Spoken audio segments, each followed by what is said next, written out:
1500ഓളം police സന്നാഹങ്ങൾ, 40ലേറെ CCTV ക്യാമറകൾ, 20ലേറെ കുടിവെള്ള ടാങ്കുകൾ, 72ഓളം ഡോക്ടർമാർ, 20ലേറെ നഴ്സുമാർ, 80 ഏക്കറിൽ വാഹനം പാർക്ക് ചെയ്യാനുള്ള സൗകര്യം, 14ഓളം എക്സിറ്റുകൾ, 14ഓളം ആംബുലൻസുകൾ, 40ഓളം CCTV ക്യാമറകൾ, 6 ഡ്രോൺ ക്യാമറകൾ. ഇത് താണ്ടാ വിജയ്, ഇളയ തളപതിടാ വിജയ് ഡാ. കഴിഞ്ഞ ആ ഒരു വലിയ ഇൻസിഡന്റിന് ശേഷം ആക്ടർ വിജയ് എന്ന വിജയിൽ നിന്നും രാഷ്ട്രീയ നേതാവായ വിജയിലേക്കുള്ള മാറ്റം. നിലവിലെ തമിഴ്നാട് രാഷ്ട്രീയത്തിലെ മികച്ച മുഖ്യമന്ത്രിയാണ് സ്റ്റാലിൻ. അദ്ദേഹം വേറെ ലെവലാണ്. പക്ഷേ ഈ വിജയ് എന്ന ഈ രാഷ്ട്രീയാതിഥേയന് മുമ്പിൽ ഒരു സംശയവുമില്ലാതെ ഞാൻ പറയാം, അദ്ദേഹത്തിന് മുന്നിൽ മുട്ടുമടക്കേണ്ടി വരും പല ആളുകൾക്കും. പിന്നെ വിജയെ എതിർക്കുന്നവരോട് അല്ലെങ്കിൽ വിജയെ കളിയാക്കുന്നവരോട് എനിക്ക് പറയാനുള്ളത്, നമ്മുടെ ഇന്ത്യൻ പ്രധാനമന്ത്രിക്ക് പോലും കിട്ടാത്ത അത്രയും വലിയ പിന്തുണയാണ് സോഷ്യൽ മീഡിയയിൽ കിട്ടിക്കൊണ്ടിരിക്കുന്നത്.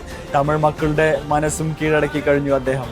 അതുപോലെ സൗത്ത് ഇന്ത്യയിലും ഇന്ന് അദ്ദേഹം ഒരു വലിയ സ്റ്റാറാണ്. രാഷ്ട്രീയ കിങ് മേക്കറായി അദ്ദേഹം ഉയർന്നു വരിക തന്നെ ചെയ്യും.